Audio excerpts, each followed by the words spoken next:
శ్రీ రామకృష్ణ ప్రభ ఛానల్ను చూడండి, మాసపత్రికను చదవండి. శ్రీ గురుభ్యో నమః. శ్రీ రామకృష్ణాయ నమః. శ్రీ మాత్రే నమః. కలకత్తాలోని ఒక చిన్న గ్రామం. ఆ గ్రామంలో ఒక కాళీ ఆలయం. ఆ ఆలయంలో 4 జనరేషన్స్గా వాళ్ళే పూజలు చేస్తున్నారు.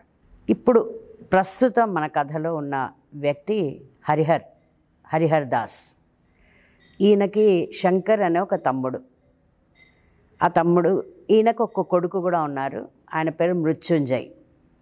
వీరంతా కాళీమాతను పూజిస్తూ జీవితాన్ని సాగిస్తున్నారు. అయితే ఈ హరిహర్కి చాలా భక్తి ఎక్కువ.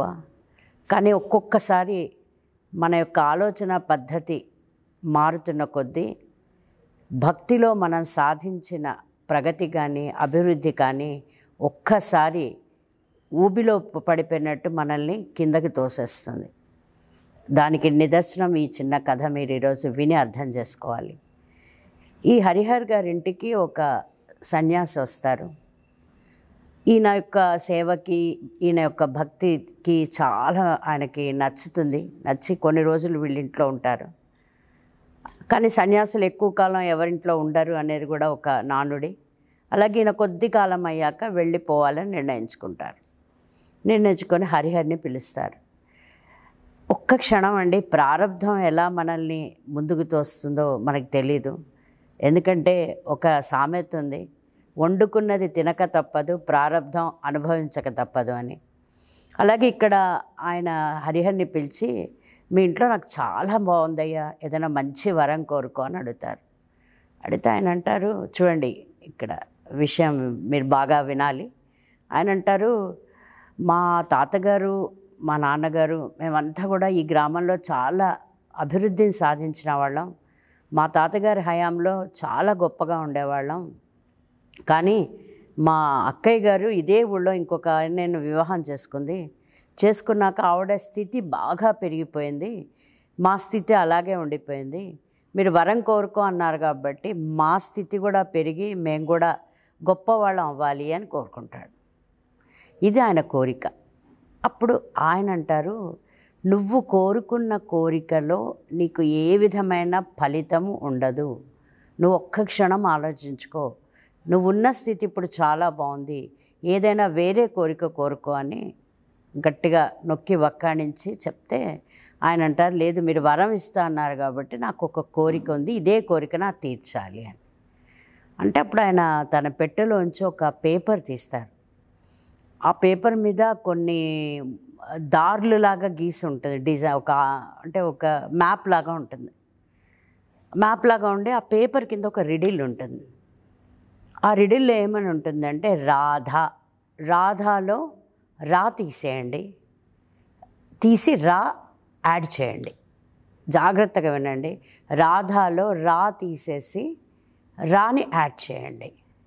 గోల్డెన్లో గోల్డెన్ డిఈఎన్ తీసేయండి. మూడోది ఉంటుంది, చింత చెట్టుని మీరు ఫాలో అవ్వండి, దక్షిణ దిక్కుగా వెళ్ళండి అని ఉంటుంది. ఒక మ్యాప్ కింద 4 ఉంటాయి. ఈ పేపర్ని ఆయనకిస్తాడు. ఇచ్చి ఈ పేపర్లో ఏది ఉందో దాన్ని మీరు ఫాలో అవుతే మీకు చాలా డబ్బు వస్తుంది, చాలా సంపదలు వస్తాయి అంటే ఆయన పేపర్ చదివి, నాకేం అర్థం కావట్లేదు, ఇందులో ఏముందో మీరు కొంచెం దాన్ని వివరించి చెప్పాలి అని. అప్పుడు ఆయన అంటారు, వివరించి చెప్పడానికి లేదు, మీ అనుష్ఠానం మీ ఉపాసన బలంతో మీరు ఈ సీక్రెట్ని ఛేదించాలి. మీరు కోరుకున్నారు, నేను కోరిక ఇచ్చేసాను. ఆ కోరికను ఎలా తీర్చుకోవాలనేది మీ యొక్క కష్టం మీద ఆధారపడి ఉంటుంది. ప్రారంధానికి పురుష ప్రయత్నాన్ని మీరు జోడించండి అని చెప్పి ఆయన వెళ్ళిపోతాడు.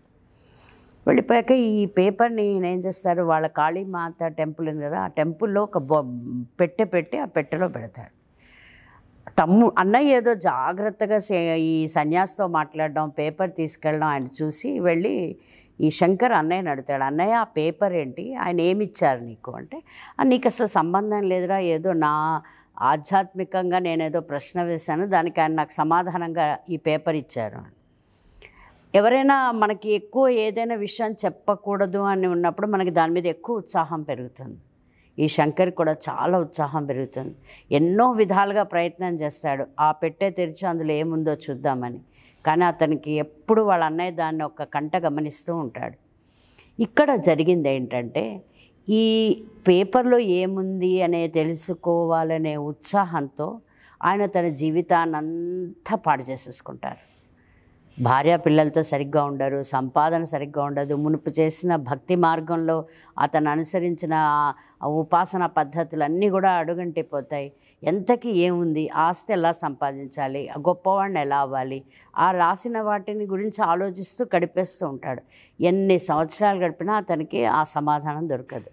అయితే ఆ డబ్బాలో ఏముందో తెలుసుకోవాలనే ఉత్సాహంతో తమ్ముడు కూడా తన జీవితాన్ని అంతా వ్యర్థం చేసుకొని 24 గంటలు అతని దృష్టి అన్నయ్య ఎప్పుడు బయటకు వెళ్తాడా ఆ పెట్టె తెరిచి చూద్దామా అని. కానీ ఆ పెట్టెకి ఆయన అంత పెద్ద లాక్ చేసి వేస్తారు, ఆ కీ తేడవడానికి అసలు ఎవరి వల్ల సాధ్యం కాదు.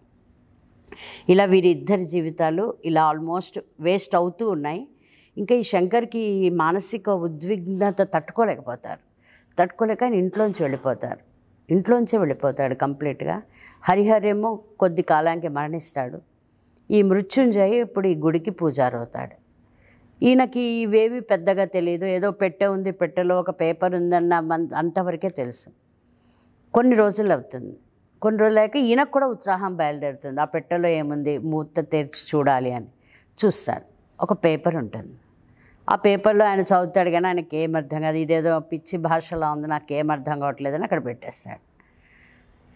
కొద్ది కాలానికి వీళ్ళింటికి ఒక సెయింట్ వస్తాడు. అయితే ఈ శంకర్ ఎప్పుడైతే ఇంట్లోంచి వెళ్ళిపోయాడో అప్పుడు ఈ మృత్యుంజయ్ చాలా చిన్నపిల్లాడు, సంవత్సరాలు గడిచిపోతాయి. అయితే ఇంకా ఆయన మర్చిపోతాడు కూడా బాబాయ్ గురించి. ఇప్పుడు ఇతను దీంట్లో ఉండగా ఆ సెయింట్ వస్తాడు. సెయింట్ని కూడా ఇతను బాగా ఆదరిస్తాడు, చక్కగా ఆయనకి అతిథి మర్యాదలు చేశాక ఆ సెయింట్ వెళ్ళిపోతాడు. ఈ సెయింట్ వెళ్ళిపోయాక ఈ పెట్టె తెరిచి చూస్తే ఆ పేపర్ ఉండదు, ఆ పెట్టెలో ఆ పేపర్ ఉండదు. ఇంకా చాలా తల్లడిల్లిపోతాడు. అయ్యో ఈ పేపర్ లేదు, అందులో ఏదో రాస్తుంది, అందులో ఏదో సాధించాలి అని తల్లడిల్లిపోయి ఏం చేస్తాడు, ఇల్లు వదిలేసి తను ఆ సెయింట్ కోసం వెతుకుతూ ఉంటాడు. ఎక్కడికి వెళ్ళాడు అందరిని అడుగుతాడు. అడిగి ఎంతకీ దొరకరు. ఇంకా విసిగి వేసారిపోయి అలా ఊళ్ళు బట్టి తిరుగుతూ ఉంటాడు. అతని శ్రమ ఫలితమో మరి ప్రారంధంలో అతనికి ఏదైనా అనుభవించాలని ఉందో ఏమో, కొన్ని రోజులకి ఈ సెయింట్ ఆయనకు ఒక పొలంలో నడుచుకుంటూ వెళ్తూ కనిపిస్తే ఈయనే మా ఇంటికి వచ్చాడు, ఈయనే దొంగ, పేపర్ తీసుకెళ్ళిపోయాడు అని ఆయన వెంబడిస్తాడు. ఈయన వెళ్ళి ఒక దట్టమైన అడవిలోకి వెళ్తాడు ఈ సెయింట్. ఈయన కూడా ఆ దట్టమైన అడవిలో అసలు ఇతను వెనక్కి తిరిగి చూసి పసిగట్టకుండా అతన్ని అనుసరిస్తాడు. ఆ దట్టమైన అడవిలోకి వెళ్ళి నేనేం చేస్తాడు, కొన్ని గీతలు గీస్తాడు, భూమి మీద కొన్ని అచ్చులు గీస్తాడు, ఏదో రాస్తూ ఉంటాడు, ఏదో చేస్తూ ఉంటాడు. ఇతను వెనకుండా అంతా గమనిస్తూ ఉంటే అప్పుడు ఏమవుతుంది, అన్ని రాతలు అవన్నీ చూస్తున్నాడు, వెళ్తున్నాడు, వస్తున్నాడు, ఎటో చూస్తున్నాడు, లైట్ వేస్తున్నాడు, మళ్ళీ ఇటువైపు చూస్తున్నాడు, అటువైపు చూస్తున్నాడు. ఇతనికి ఏం అర్థం కాదు. ఇప్పుడు ఇతను ఖాళీగా కూర్చున్నాడు కాబట్టి ఆలోచిస్తాడు, ఆ పేపర్లో ఏముంది, రాధాలోని రా తీసేయమన్నది, అంటే తీసేసి మళ్ళీ రా కలపమంది. అంటే ఏంటి, ధార. రెండోది ఏంటి, గోల్డెన్లోంచి డెన్ తీసేయమన్నారు, గోల్ అంటే ఏంటి, ధారా గోల్. ఓ ధారా గోల్ అనమాట ఒకటి. అప్పుడు ఆయనకి తటస్థిస్తుంది ఏంటంటే, ఏ ఊరు నుంచి ఆయన దాటి బయటికి వచ్చి అడవిలోకి వచ్చాడో ఆ ఊరి పేరు ధారాగోల్. ఓ ధారాగోల్ అంటే ఏంటి, ఆ సునిశ్చితంగా ఆ స్థితి వచ్చింది. ఆ స్థితిలో అతను ఆలోచించడం మొదలుపెట్టాడు. ఆలోచించకుండా మొత్తం జీవితాన్ని ఎక్కడ డబ్బు ఉందని వ్యర్థం చేసుకున్న వాళ్ళ నాన్నగారి కాలం అయిపోయింది. ఈ ధారాగోల్ ఒక క్లూ దొరికింది నాకు. అంటే ధారాగోల్ దాటి మేము ఒక చింత చెట్టుని, దక్షిణం వైపులో ఒక చింత చెట్టుని చూడాలి. ఈ సెయింట్ ఎటువైపు వచ్చాడు, దక్షిణం వైపు వచ్చాడు. నేను కూడా దక్షిణం వైపు వచ్చాను. అయితే ఇప్పుడు ఈయన మ్యాప్ని ఏం చూస్తున్నాడు అంటే, ఆ చింత చెట్టు ఎక్కడుందో చూస్తున్నాడు. అంటే ఏంటి 80% ఆ పేపర్లో ఉన్న ఆచూకీ మేము పసిగట్టేసాం. నాకు దొరికిపోయింది, ఆ సెయింట్కి దొరికిపోయింది. కానీ ఆస్తి అంతా ఎవరికి వస్తుంది? మాకు వస్తుంది. ఎందుకంటే ఈ పేపర్ ఎక్కడుంది? మా ఇంట్లో ఉంది. కాబట్టి ఈయనకు ఆస్తి రాకుండా నేను ఇక్కడే ఉండి ఈయన వెంటపడి అది ఎలాగైనా చేజిక్కించుకోవాలి అని అనుకున్నాక మొత్తానికి తర్జన భర్జన అన్నీ అయిపోయాక ఇతనికి కొంచెం ముందు కదులుతాడు. ఇతను కదలగానే ఇతను కూడా కాళ్ళకి దూది కట్టేసుకుంటాడు, చప్పుడవకుండా ముందుకు కదులుతాడు. పెద్ద పెద్ద టన్నెల్స్ ఉంటాయి, గుహలు అంటారు కదా, ఆ గుహల్లోకి తన వెళ్తాడు. మీరు అనుకోవచ్చు ఏంటి ఇవిడ ఇంత పెద్ద లాంగ్ స్టోరీ చెప్తోంది, గుహలు అంటోంది, ఇదేనా చిన్నపిల్లల కథ, పంచతంత్ర కథలా ఉంది. లేదండి, దీని వెనక అంతరార్థాన్ని ఒక్క 5 నిమిషాలు అందరూ ఓపిక పట్టి వినండి, మీకు అందరికీ అర్థమవుతుంది. ఇక్కడ ఏమవుతుంది, ఆ గుహల్లోకి వెళ్తారు. ఈయన కూడా గుహల్లోకి వెళ్తాడు. ఎంత చీకటిగా ఉంటుందంటే ఆ చీకటిని మనం అజ్ఞానంతో పోలుస్తాం, అంత చీకటిగా ఉంటుంది. కళ్ళు ఇలా పొడుచుకొని చూసినా ఏం కనపడదు. ఆ ముందు ఒక కదులుతున్నారు అనే ఒక ఇది స్పర్శ తెలుస్తూ ఉంటుంది అతనికి, వినికిడి. చాలా ముందుకు వెళ్తారు. భయంకరమైన చీకటి, బురద, అసలు ఎక్కడ కాలు పెడుతున్నామో తెలియని అగమ్య గోచరమైన స్థితి. ఇక్కడ ఆపేద్దాం కథని, ఇక్కడ మృత్యుంజయుడితో ఆపేద్దాం. ఈ సెయింట్ ఏం చేస్తాడో ముందుకు వెళ్తాడు. ముందుకు వెళ్ళాక ఒక పెద్ద బావి కనిపిస్తుంది. అంటే బావి అంటే కొద్దిగా వెలుతురు కనిపిస్తుంది. ఎంత అంటే ఒక మిణుగురు పురుగు ఎంత వెలుతురిస్తుందో ఆ వెలుగులో ఒక బావిని చూస్తాడు. బావి దగ్గరకి వెళ్ళి తొంగి చూస్తాడు, ఏమీ కనబడదు. ఇంతలో ఇతని కాలుకి ఒక ఇనప లోహం వచ్చి తగులుతుంది గట్టిగా. తగిలేసరికి ఉలిక్కిబడి చూస్తాడు. చూసేసరికి పక్కన ఒక మనిషి పడిపోయిన శబ్దం వినిపిస్తే ఇలా తట్టి లేపుతాడు. లేపితే మృత్యుంజయుడు అనమాట. ఎవరు నువ్వు అంటే నేను మృత్యుంజయుడిని. అంటే నువ్వు నన్ను ఎందుకు ఫాలో అవుతున్నావు అంటే ఆ పేపర్లో ఏముందో అది మాకు సంబంధించిన ఆస్తి, అందుకని నేను నిన్ను ఫాలో అవుతున్నాను. కానీ నువ్వేదో చాలా గొప్పవాడివి, ఎందుకంటే నీకు ఇంత లోహాంతో నిన్ను కొట్టాను, అయినా నీకు దెబ్బ తగలలేదు, అంటే నువ్వు చాలా గొప్ప మహాత్ముడివి. అంటే లేదు, నేను మహాత్ముడిని కాదు, ఏం కాదు, మీ బాబాయ్ ఎవరైతే శంకర్ అని పారిపోయాడో అతన్నే నేను. ఆ కాపీని నేను జిరాక్స్ తీసుకున్నాను, ఆ ప్రింట్ని వెతుక్కుంటూ ఇన్ని సంవత్సరాలు పట్టింది నాకు ఇది తెలుసుకోవడానికి.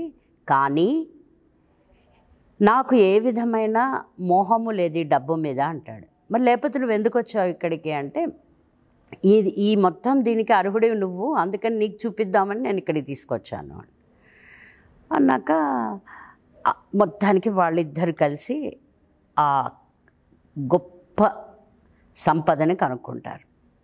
ఏంటంటే ఆ బావిలో ఒక లోహపు తలుపు వెనక వజ్ర వైఢూర్యాలు, బంగారం అన్నీ ఉంటాయి. ఎందుకంటే ఈ అడవిని ఒక రోజులో ఒక రాజు పరిపాలించేవాడు. ఆ రాజు చాలా సంపన్నుడు. కొన్ని కారణాల వల్ల ఆ రాజ్యంలో ఒక అంటువ్యాధి పాకి అందరూ చనిపోతారు. చనిపోయాక ఇంకా ఆ రాజ్యం అడవి అయిపోతుంది, అడవిలోకి ఎవ్వరు రారు.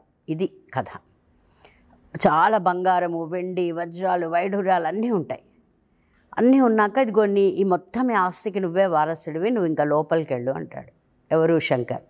అబ్బా, ఇన్నిటికి నేనే వారసున్నా అంటే అవును నువ్వే వారసుడివి, ఇగో నీకు ఇంత అన్నము నీళ్లు ఇస్తున్నాను, నువ్వు లోపలికి వెళ్ళు అంటే నువ్వు రావా అంటాడు. నేను రాను, ఎందుకంటే నేను కూడా ఈ ఆస్తులు ఈ ఆస్తిని సంపాదించాలని చాలా శ్రమని వృధా చేసి సన్యాసం పుచ్చేసుకొని భార్యని పిల్లల్ని అందరినీ వదిలేశాను. కానీ ఒకానొక రోజు నాకు ఒక సన్యాసితో నేను కూర్చొని 5 నిమిషాలు మాట్లాడినప్పుడు నాకు జ్ఞానోదయమైంది. నేను ఎలా మారానది నీకు చెప్పాల్సిన అవసరం లేదు. నువ్వు లోపలికి వెళ్ళి అన్నము నీళ్లు తీసుకోండి. అన్నం నీళ్లు తీసుకొని లోపలికి వెళ్ళగానే ఆ లోహపు డోరు క్లోజ్ అయిపోతుంది. ఒకరోజు భోజనం చేస్తాడు, నీళ్లు తాగుతాడు. మర్నాడు ఏ విధమైన పంచభూతాల స్పర్శ ఆ గదిలో ఉండదు. ఎంత బంగారము, వజ్రాలు, వైఢూర్యాలు, వాటితో కొడతాడు, వాటితో ఆడతాడు, వాటితో పిచ్చిగా చేస్తాడు. ఎక్కడ మట్టి స్పర్శ లేదు, గాలి స్పర్శ లేదు, ఆకాశం లేదు, సూర్యుడు లేడు, చంద్రుడు లేడు, భోజనం లేదు. కానీ కంటికి సరిపడా, ఒంటికి సరిపడా, జీవితానికి సరిపడా బంగారం ఉంది. అప్పుడు తల బద్దలు కొట్టుకుంటాడు. అయ్యో బాబోయ్, ఇదంతా ఎందుకు అసలు, నాకు ఈ బంగారం ఎందుకు, నేను బయటికి వెళ్ళిపోవాలి, బయటికి వెళ్ళిపోయి నేను నా భార్యని నా పిల్లల్ని చూడాలి, అసలు భిక్షం ఎత్తుకొని తిన్నా పర్వాలే, ముందు నేను బయటికి వెళ్ళాలి అని చాలా ఆందోళన చెంది బాబాయ్ పేరుని గట్టిగా పిలుస్తాడు. శంకర్ శంకర్ అంటాడు. శంకర్ అనే బాబాయో మరి భగవంతుడో తెలీదు. మళ్ళా శంకర్ ప్రత్యక్షమవుతాడు. ఏంట్రా అరుస్తున్నావు గట్టిగా అంటే, లేదు నాకు ఈ ఆస్తులు అవి ఏమొద్దు, నేను బిచ్చం ఎత్తుకొనైనా తింటాను, నన్ను ఈ లోహపు డోర్ తెరిచి నువ్వు బయటికి పడే అంటాడు.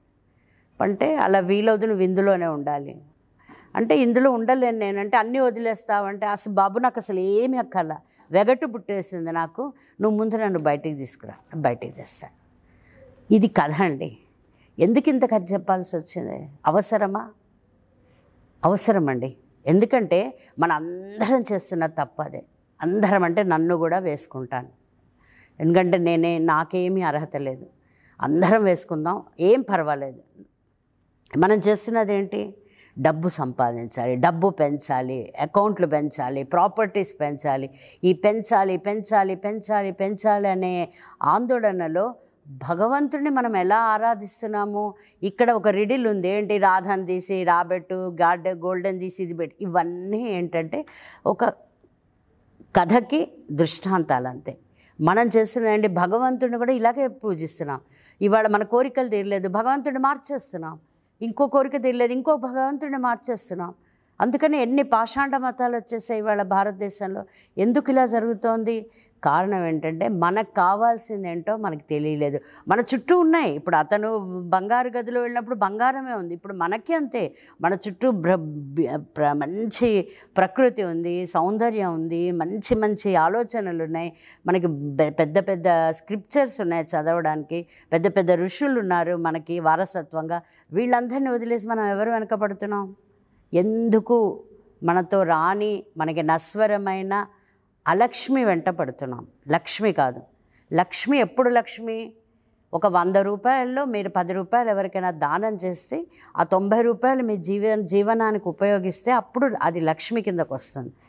కానీ 100ని 1000 చేసి 1000 లక్షలు చేయాలి, లక్షల్ని బ్యాంకులో ఉంచాలి, అవి కదలకూడదు, నేను బెగ్గర్లా జీవిస్తాను, నేను ఏమి అనుభవించాను, నేను ఎవరికి సహాయం చేయను. వీళ్ళందరూ కూడా ఆ మ్యాపు, ఆ రిడిల్ వాటి వెంట ఎలా వాడు వెళ్ళి ఎందుకు పనికి రాకుండా అయిపోవడం, మనమందరం కూడా అలాగే అవుతున్నాం.